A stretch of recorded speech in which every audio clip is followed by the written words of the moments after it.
Are you in the mood to watch a movie right now and time is a little bit limited? You don't have 2 hours, you don't have 2.5 hours to invest in a movie.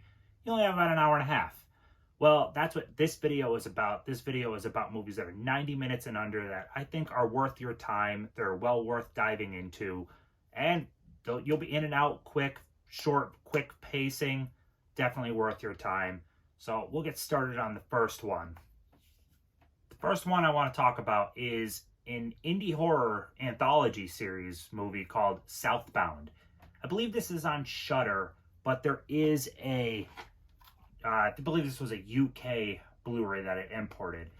This is, of course, because it's an anthology, it's a bunch of different directors, but two of the directors involved are actually the ones that did Ready or Not and Scream. So if you loved the new Scream and you're looking to dive into something else that those guys did, definitely check out Southbound. I thought this was a pretty damn good anthology. I liked all the stories. They have some are better than others, but that's kind of the way anthology horror is. Definitely worth your time. And this thing clocks in at 88 minutes. So you're 2 minutes under that hour and a half range. Definitely worth your time. Okay, for the next one, sticking in horror, I am going to recommend the first Evil Dead movie. But the whole franchise actually clocks in under 90 minutes, which is awesome. But specifically for this video, I'm going to recommend Evil Dead, the first one. Very start, it clocks in at 85 minutes. This is a very well-made indie horror movie. It's for the budget they had, the constraints they had, they did such an amazing job. So if you are a horror fan, you've seen this before, watch it again. If you've never seen it, definitely give this a chance. This is a very cheap 4K to pick up. Highly recommended. So yeah, Evil Dead, 85 minutes, in and out, very quick pacing. So for the next one, I'm actually going to So for the next one, let's go out of horror into thriller suspense. And we're going to go with a Hitchcock movie that I absolutely love and doesn't get talked about near as much. And that is the movie Rope. There's a poster right there. Not going to pull the movie out because it is in this Hitchcock collection and don't have something nice to show. It's an awesome collection. But Rope clocks in at 80 minutes, and it's this cool little story about two people who think they're so smart that they can commit murder and get away with it, and they're purposely dangling the murder in front of people, showing that, hey, we're so smart, we're going to get away with this. And James Stewart is one of their ex-professors that was very smart, and they looked up to him. So their thought is, if they can get away with this murder in front of him, they're golden. They get away with it in front of anybody. Yeah, not a smart idea. Great movie. And what's awesome about it is this is either the first or one of the first major movies to do a one shot. The whole movie looks like it is one continuous take. Hitchcock did an amazing job with this, and considering the camera equipment and the constraints of then, it's more impressive than something like 1917, which is highly impressive. But Hitchcock had a lot to work with in a tight, small space with massive cameras, and he did an amazing job. Like, you can't tell the cuts in a lot of places. Your mind knows where they are, but it's done so seamless. It is really a great movie. One of James Stewart's best. So definitely highly recommend Rope. Again, clocks in at 80 minutes. Very short one. My next choice is one that doesn't get talked about too much when it comes to foreign movies. But if you're a fan of martial arts and parkour and things like that, this is definitely something up your alley.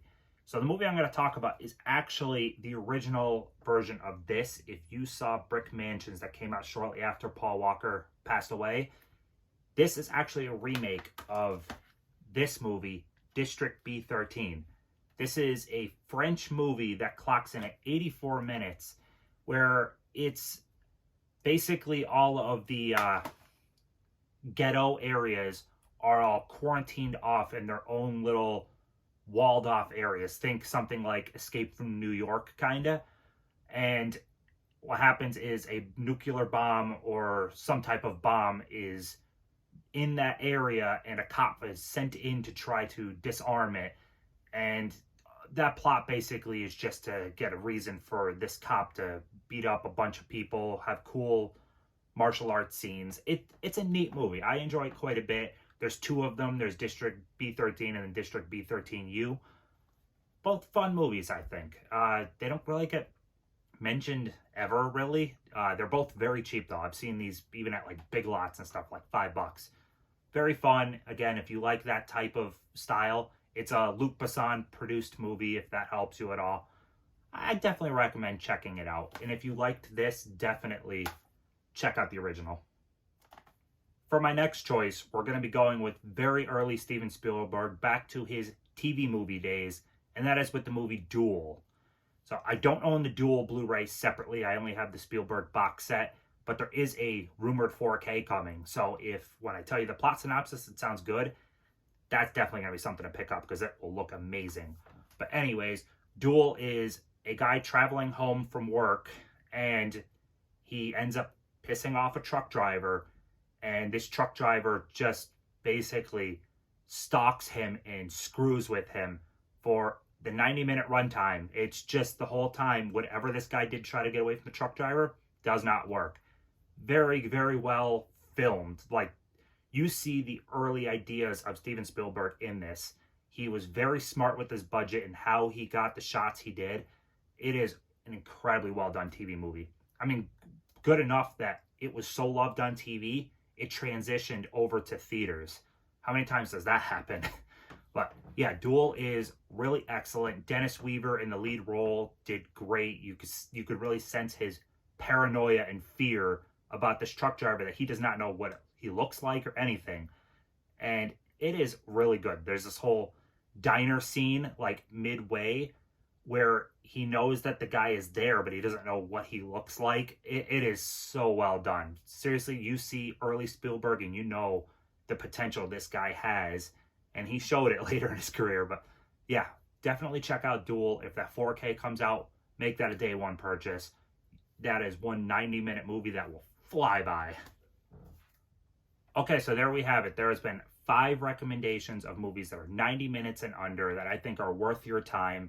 I have a huge list of other movies that are 90 minutes and under that I'm thinking about making this kind of an ongoing thing. I'll have a part 2 and a part 3 with 5 more recommendations.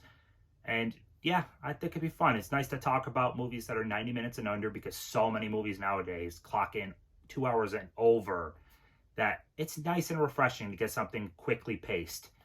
So that's all for now. Like, comment, subscribe, and I will see you in the next one.